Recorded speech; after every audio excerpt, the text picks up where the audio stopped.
I built a 7-figure business before the age of 25. Hi, I'm Brianna Wilburn. I'm 23 and I spent the past 2.5 years building out my startup called Answers AI. We pull in over 7 figures and we were already doing these numbers when I was still 22. Most people build a product and then see who actually cares.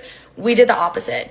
We figured out who cared and then built a product to cater to them. Obviously, the first part of any company is solving a problem. The time that me and my co-founder started our startup, ChatGPT got released, and as students, obviously we used it a bunch. I was an econ major and a student that loved using AI to help me out, but it was really annoying to always have to switch tabs. A lot of my questions pertain to graphs, and I couldn't upload my graphs to ChatGPT because at the time it couldn't process images. Boom. How do we solve it? We created a Chrome extension where you could just screenshot your question and then get an answer directly on your assignment. Not only could you screenshot the graph along with the question so you could process images, but also the answer and explanation would be directly on your assignment, like in a little bubble. So you wouldn't have to switch between tabs and keep copying and pasting the question. You could just take a picture of it. I marketed the out of it. My output was at least 3 or 4 videos per day. High quality, trying to sell people on this. Before we actually built the product, I did the marketing. We weren't going to pay people to build our stuff if we didn't know that there was proof of demand. So then we honestly went ham on one launch video and it ended up getting 20 million views. I think there was over 1,000 people signed up on the wait list. And then obviously over the course of the next week, when we obtained 20 million views, it only went up. And we were like, okay, we need to take this legit. We wanted to keep iterating to make it better and better, not to mention at least stable, getting our MVP out there.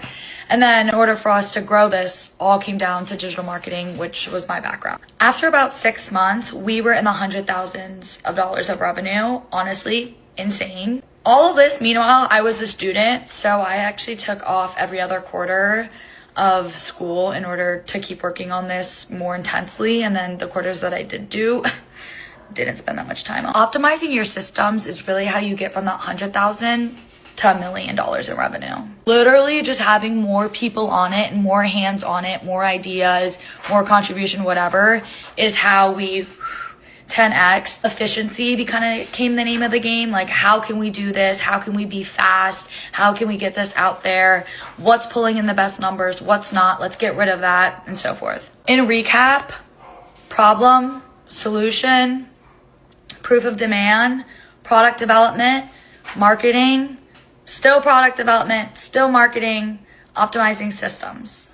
One piece of advice that I would give other people trying to achieve a 7-figure business is remembering that starting is the hardest part. It doesn't mean just starting the company, but actually starting new strategies, starting new systems. All of that is so overwhelming because you don't know the right answer. And I would just say, instead of trying to figure out the perfect solution ahead of time, it's more important that you just attempt, fail, iterate, and keep on that process. I'm currently in the process of building my second company, and I'm going to be doing all this on a much faster timeline. So follow along if you want to see the journey.